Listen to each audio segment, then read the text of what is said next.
n'ide mmiri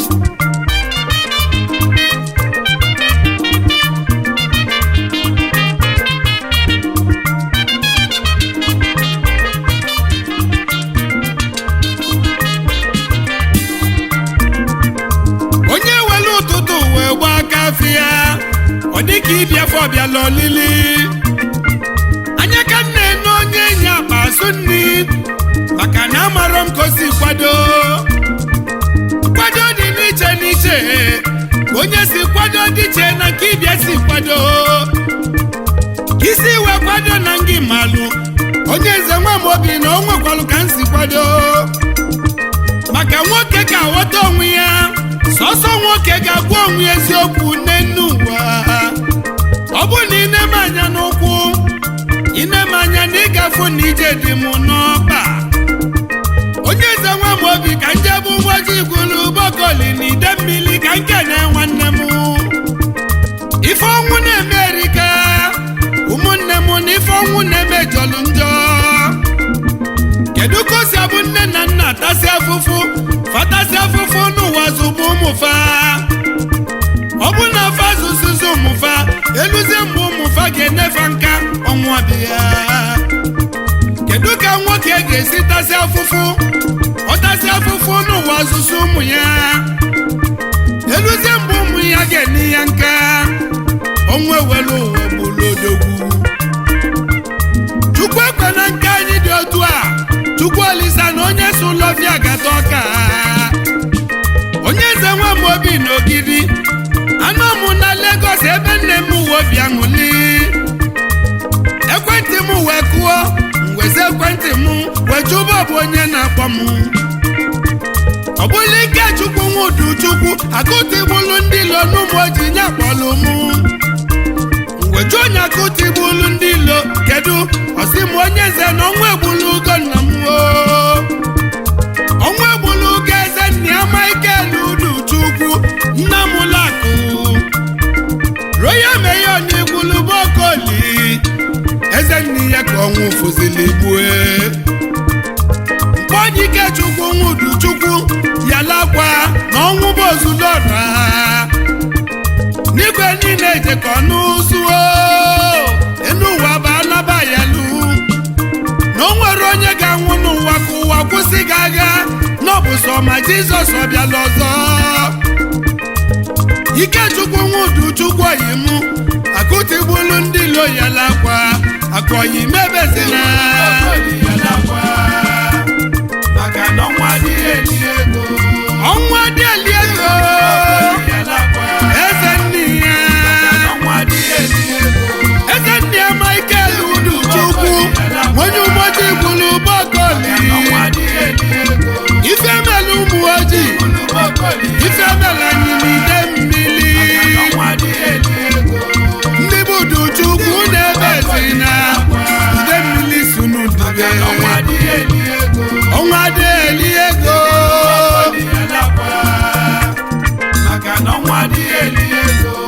eze nne ya onye meyo onye nzezi gị nọdụ ọnwụ bụ ozulọra mgboji mmiri bọkoli yalakwa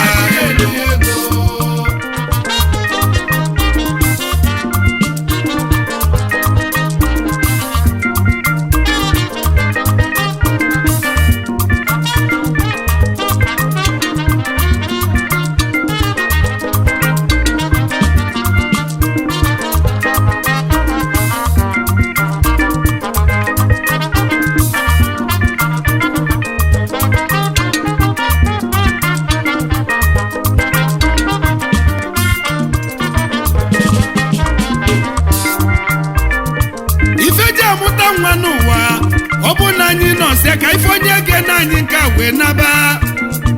nne na nna m ụlụ Michael udu chukwu 13 May 1945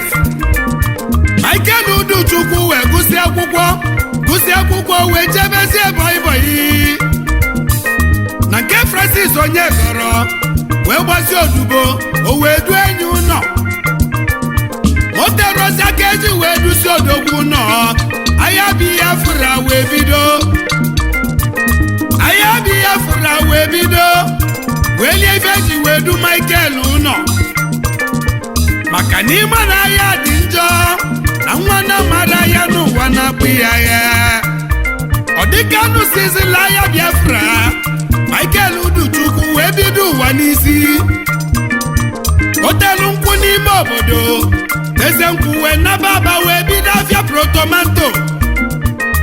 afịa kpati ka ọ zụlụ zụkwa afịa kapeti Chukwu wee gọzie nya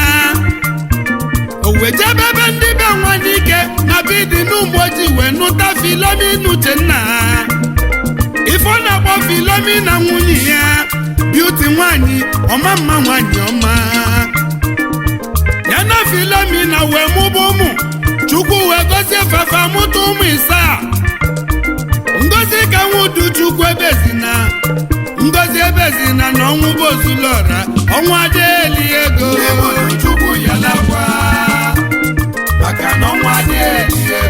Ọgọchukwu nwa Uduchukwu ebezina ọnwụ bụ ozulọra Emeka Uduchukwu dị young mayor n'Ụmụoji ọbalaeze nne ya young mayor yi ma onye eze si gị yalakwa Ikechukwu nwa Uduchukwu akụta igbulu ndị lonwenye igbulu bokoli ọ bụ na ọnwụ na-eli ego n'ige ego Ụmụoji igbulu bokoli ga-ego Mary Rose Uduchukwu omenyi nwanyị ebezina omenyi nwanyị Mary Rose nwa Uduchukwu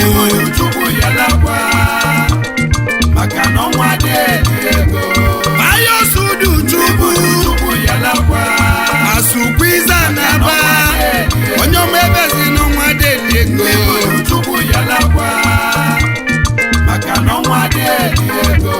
Chinenye nwa ebezina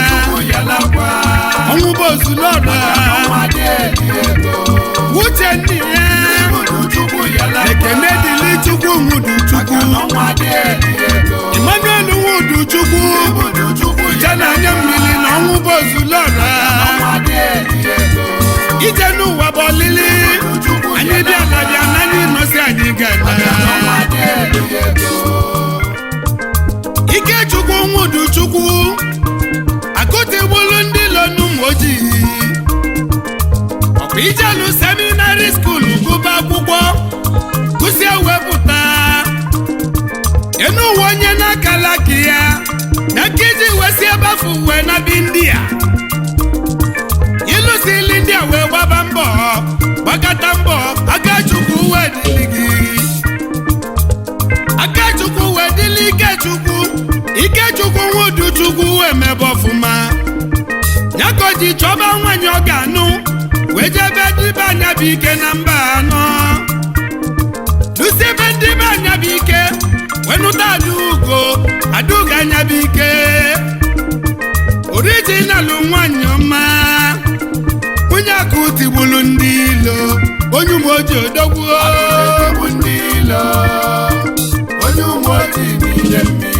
akụtigbulu ndị ilo onye Ụmụoji gbulu bokoli enelu m ụlọ ụlọ gị original Ozodieme nwanyị ọma original ka nkenezi nna gị ụkọ mmadụ anya bụ ike dị ụkọ nke izizi n'ụmụ eze tu na-ehi ime na mba anọ ọkwa nka kenelu m ụlọ ụlọ gị Chinyere anya bụ ike ezinne m ụlọ original agụ na-etigbu ndị ilo ka nkene ndị oyi gị n'oyi amaka Chukwuemeka bụ n'ọnụ onye ọma na-afọ deki n'odogwu onye ọma na-afọ deki ezi nwa bụ n'ọnụ onye ọma n'igadi Janet Ani Egboka ezi nwa si ụmụ Ulerieje Maazị Taya onye ego na-ekele mi Janet Ogbechi onye ọcha bịalụ na n'Igbo n'Ọnịcha Ugbo onye Ọnịcha Ugbo n'Igadi ezi nwa nwa ogbechi onye nze ekeneyi Boniface Nwabunike ọdịna Nwemakụ na ụmụ ojii Joseph Uduchukwu ichie ịdị na ụmụ ojii ichie ịdị onye ọma na ịdị mma Charles Udo ego ji ọlụ nke izizi n'ụmụ ojii ego ji ọlụ n'ụmụ ojii ezigbo mmadụ amaka akụ na-ekeneyi anyị ejebe ọgụ n'Enugu steeti anyị ekene ọnwa n'oso wee bili Chief Emeka Odogwu ọnwa nke izizi na Dọgbala Kingdom ọnwụ onye ego Emeka miliọnụ na New Delhi Ojefi Azọgwu ndị bụ onye nze ekeneyi Emeka miliọnụ na New Delhi ọnwa Odogwu nwa onye ọgụ onye ọma n'idu Arinzo City Febiri Uduakọ mmiri nke izizi n'Azịa Obuwara ụzọ n'Indi Odogwu Udu onye ego onye nze na-ekeneyi Uduakọ mmiri n'Azịa Obuwara ụzọ n'Indi Odogwu Enelu m ezi nna gị High Chief Michael Ifebiri Ugbeji anya furu ugo tie igirigi n'Azịa Enelu m lọlọ gị n'ọdụ nsọ lọlọ Ngozi Ifebiri Osodieme nwanyị ọma n'ọdụ nsọ Kisili Ọgụgụwa ebigi na New Delhi n'India nwanyị ụmụ n'ọlụ bili ebigi nwa akụ na-ekeneyi Chief Okechukwu Santos eze bụ n'afọ n'ụmụ ojii Gulubokoli eze bụ n'afọ onye echichi onye eze na-ekeneyi onye Gulubokoli bụ n'afọ n'ụmụ ojii Santos onye ego na ndị bụ chairman UIU ụmụ ojii na New Delhi n'India enelu m ụlọọlọ gị ọnọnobi dị iwe eze bụ n'afọ onye ụmụ ojii akụtigbulu ndị losi mụ keneyi eze bụ n'afọ onye ụmụ ojii Gulubokoli n'ide mmiri Emmanuel Onyejegbu onye Oraifite n'Igadi Imaba Fada onye ọma n'idu nsọ Imaba Fada onye Oraifite onye ego Izuchukwu Ugwu Don Zuni Ogugu ejela osimiri one of Iyoma egwu nnetili nwanye ụmụ ojii Odogwu Ikechukwu Nwuduchukwu akụtigbulu ndị lo nwanye ụmụ ojii yimuo onye nze si gị kwaba nna gị akụtigbulu ndị lo n'ụmụ ojii Odogwu akụ ezi oyimu onye ụmụ ojii n'Igadi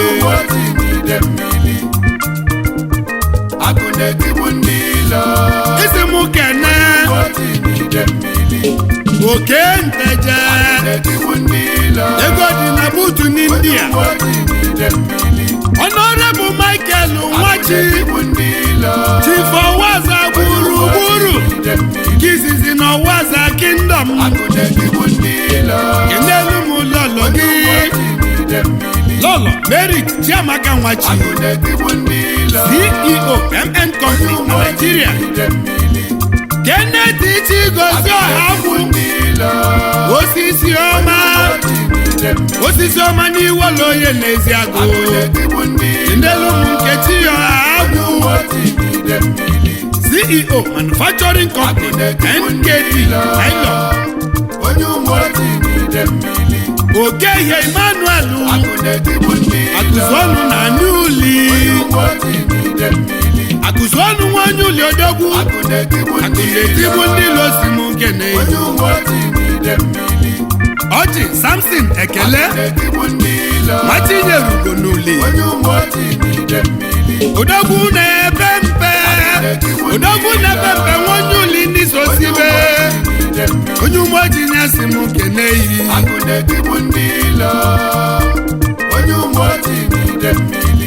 Obi John Ifeanyi Chukwu Zaga n'ụmụ ojii ofu onye n'ụmụ ojii ojii n'ojii gwuluboko n'elu m lọlọ gị nwanne ka Pepechu Obi ọmọbi dị ya mkpụrụ mma nwunye Zaga biri nwunye Zaga n'ojii ojii n'ojii n'igade Honorable Andy Onyekachukwu Okafor Ọbata Ifeanyi n'Idemmili